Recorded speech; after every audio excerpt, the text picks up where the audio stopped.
বয়স যত বাড়ে ব্যস্ততা তত বাড়ে। এমন একটা সময় আসবে তোমার বয়স 30 বছর, ওই সময় তোমার ভিতরে সংসারের ব্যস্ততা ঢুকে যাবে। মেয়েটার এখনো বিয়া দিতে পারো নাই, বিয়া দেওয়ার টেনশন ঢুকে যাবে, ব্যস্ততা ঢুকে যাবে। ছেলের এখনো বিয়া করাও নাই, ওই ব্যস্ততা তোমার ভিতরে ঢুকে যাবে। এখন তোমার বয়স কম, ব্যস্ততা কম, এই জন্য মায়ের নবী বলে ব্যস্ততা হওয়ার পূর্বে এখন যে তোমার ব্যস্ততা কম, এই সময়টারে তুমি কাজে লাগাও। যদি কাজে লাগাইতে পারো, এই দুনিয়া পরকাল উভয় জগতে তুমি ধন্য হয়ে যাইবা। সুবহানাল্লাহ। 5 নাম্বার, ওয়া হায়াতাকা ক্বাবলা মাউতিক। মায়ার নবী রাহমাতুল লিল আলামিন বলেন, এ উম্মত শুনো শুনো, ওয়া হায়াতাকা ক্বাবলা মাউতিক, মৃত্যু আসার পূর্বে, মালাকুল মউত আসার পূর্বে এ উম্মত জীবনটার কাজে লাগাও।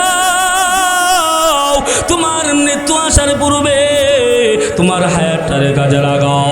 এ উম্মত এমন একটা সময় আসবে তোমার মৃত্যু চলে আসবে।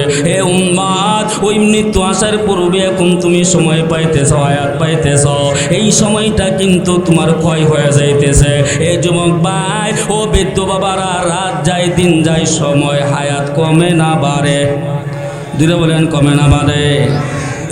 ইমাম ফখরুদ্দিন রাজি রহমাতুল্লাহ আলাইহি একদিন বাজারে গেছে, গিয়া দেখে আল্লাহর এক বান্দা বরফের ব্যবসা করে, বরফ বিক্রি করে। আল্লাহর বান্দা বরফ নিয়ে বাজারে বসে আছে। এ মুসলমান কোনো কাস্টমার আসে না। ফখরুদ্দিন রাজি রহমাতুল্লাহ আলাইহি উনার ভিতরে টেনশন ঢুকে গেল, উনি কান্নাকাটি শুরু কইরা দিল, হাই রে, আমি কতগুলো বরফ কিনে আনলাম বিক্রি করার জন্য, এখন বরফগুলো কেউ ক্রয় করে না, কেউ কিনে না। আমার বরফ তো সময় যাইতেছে আর বরফগুলা গলে যাইতেছে, আমার ব্যবসার লাল বাতি জ্বলা যাবে। জোরে কোন দিকে না বলেন তো, সময় যত বেশি যায় বরফ গলে না বরফ আর বড় হয়? কথা কর না, গলে কিনা? ইমাম ফখরুদ্দিন রাজি রহমাতুল্লাহ আলাইহি কান্নাকাটি শুরু করে দিছে, হাই রে, আমার ব্যবসা লস হয়ে যাইতেছে, আমার বরফগুলো এখনো বিক্রি করতে পারলাম না, আমার বরফগুলো গলে যাইতেছে। হে নবীর উম্মত, আপনার আমার হায়াতটা ওই বরফের মতো গলে যাইতেছে।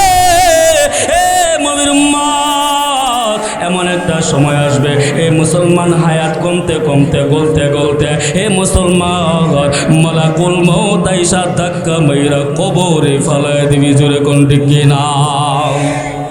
এই জন্য মায়ের নবী বলেন, ও হায়াতাকা ক্বাবলা মাউতিক, মৃত্যু আসার পূর্বে তোমার হায়াতটারে কাজে লাগাও, তোমার জীবনটারে কাজে লাগাও হে মুমিন। এই জন্য মায়ের নবী বলে, এ উম্মত তুমি কি জানো কখন মালাকুল মউত চলে আসবে, কখন আজরাইল চলে আসবে? এ উম্মত তুমি জানো না, তুমি জানো না কোন সময় আজরাইল আইসা তোমার জানটা কবজ করে নিয়ে যাবে। এ উম্মত তোমার জানটা কেমনে কবজ করে নিয়ে যাবে উম্মত তুমি জানো না। হে নবীর উম্মত, এই জন্য মায়ের নবী রাহমাতুল লিল আলামিন বলেন, হে উম্মত তুমি যদি জান্নাতি মৃত্যু চাও, জান্নাতি মৃত্যু চাও, তোমার ভিতরে মৃত্যুর আগে যদি 6টা আলামত পাওয়া যায়, 6টা থেকে যদি একটাও তোমার ভিতরে পাওয়া যায়, এই উম্মত শুনে নাও, তোমার মৃত্যুটা জান্নাতি মৃত্যু হয়ে যায়। জুড়ে বলেন না সুবহানাল্লাহ। কয়টা আলামত? জুড়ে বলেন কয়টা? 6টা আলামত। শোনার দরকার আসেনি? বাপ মারা গেল, মা মারা গেল, দাদা দাদি মারা গেল, কিন্তু তাদের মৃত্যুটা জান্নাতি মৃত্যু হইল কিনা আমরা জানি না। আপনি আমিও মারা যাব, কখন মারা যাব, কোন সময় মারা যাব কেউ জানি না, কিন্তু মৃত্যুর আগে আপনার আমার ভিতরে যদি 6টা আলামতের যে কোনো একটা আলামত পাওয়া যায়, তাহলে আপনার আমার মৃত্যু জান্নাতি মৃত্যু। জুড়ে বলেন সুবহানাল্লাহ। শুনবেন তো ইনশাল্লাহ? শুনবেন? মায়ার নবী রাহমাতুল লিল আলামিন বলেন, 6 আলামতের ভিতরে 1 নম্বর আলামত, মান আখিরু কালামিহি লা ইলাহা ইল্লাল্লাহ দাখালাল জান্নাহ। একটা উম্মতের মৃত্যুর আগে ওই উম্মতের শেষ বাক্য যদি হয়, শেষ কথা যদি হয় লা ইলাহা ইল্লাল্লাহ, এই কথা বলার পরে আর কোনো কথা বলে নাই, সাথে সাথে মারা গেছে, এই উম্মত শুনে না, ওই উম্মতের মৃত্যুটা জান্নাতি মৃত্যু হয়ে গেল। জোরে বলেন না সুবহানাল্লাহ। আবার অনেক আল্লাহর বান্দা মৃত্যুর আগে দেখবেন আজে বাজে কথা বলে, আসে না নাই? কালিমা মুখ দিয়ে আসে না, বাজে কথা মুখ দিয়ে বলে, কি বলে না বলে কিছুই জানে না। মৃত্যুর আগে যারা আজে বাজে কথা বলে মনে করবেন তার মৃত্যুটা ভালো মৃত্যু হচ্ছে না। আর যাদের জবান দিয়া মৃত্যুর আগে কালিমা বের হয়, এই মুসলমান তাদের মৃত্যুটা জান্নাতি মৃত্যু। এ নবীর উম্মত, এখন ওই জান্নাতি মৃত্যু যদি পাইতে চাও তাহলে দুনিয়াতে বেশি বেশি কালিমা পড়ার দরকার আছে না নাই?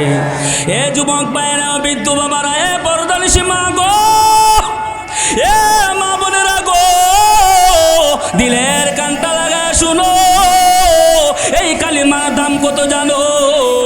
এ নবীর উম্মত পয়গম্বর মুসা আলাইহিস সালাম একদিন না 2 দিন না আল্লাহর সাথে 3500 বার কথা বলছেন। জুড়ে বলেন সুবহানাল্লাহ। কয় হাজার বার? 3500 বার। একদিন পয়গম্বর মুসা আল্লাহরে গিয়া কয়, আল্লাহ আমি তোমার কাছে এমন একটা আমল চাই যে আমল দুনিয়াতে কেউ জানে না, কেউ করে না, গোপন একটা আমল তুমি আমার দিয়ে দাও। আল্লাহ রাব্বুল আলামিন বলে, পয়গম্বর মুসা পড়ো কুলু লা ইলাহা ইল্লাল্লাহ।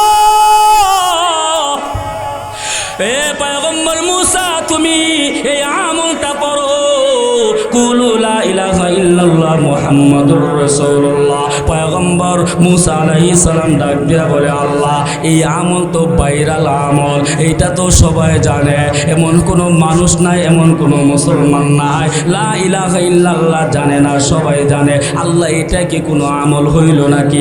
আল্লাহ তোমার কাছে এমন আমল চাইলাম যে আমল কেউ জানে না, কেউ করে না, গোপন একটা আমল দাও। আল্লাহ তাআলা ডাক দিয়া বলে, এ মুসা তুমি মনে করছো লা ইলাহা ইল্লাল্লাহর দাম কম? তুমি মনে করছো লা ইলাহা ইল্লাল্লাহর দাম নাই? এ মুসা শুনে নাও, 7 আসমান 7 জমিন যদি এক পাল্লায় রাখা হয়, আর মাটির উপরে যা কিছু আছে সব যদি আরেক পাল্লায় রাখা হয়, আর লা ইলাহা ইল্লাল্লাহ মুহাম্মাদুর রাসূলুল্লাহ এই কালিমা যদি আরেক পাল্লায় রাখা হয় তাহলে কালিমার পাল্লাটাই ভারী হয়ে যাবে। সুবহানাল্লাহ। আল্লাহ আল্লাহ কে মুবারক নাম হে, আল্লাহ আল্লাহ আশিকো কা কাম হে, আল্লাহ আল্লাহ ইসে শিরিন স্তোনগম শির সাকর মিকুনা দো জানম তমাম। আল্লাহ আল্লাহ জপনে ওয়ালা বেরে গুর ব্যানামাজি রোজ হাসুরি গেটাও। ঠিক না? এজন্য মায়ের নবী রাহমাতুল লিল আলামিন বলেন, জান্নাতে মৃত্যুর 1 নম্বর আলামত মান আখিরু কালামিহি লা ইলাহা ইল্লাল্লাহ।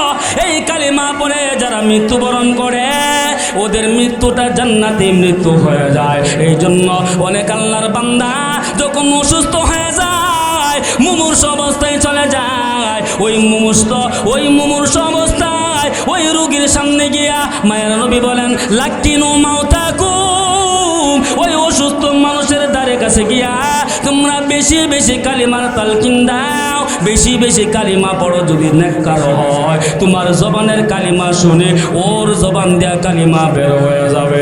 আর যদি বদকার হয় কালিমার তালকিন দিলেও তার জবান দেয়া কালিমা বের হবে না, আজে বাজে কথাই বের হবে, যেরকম ডেকে না।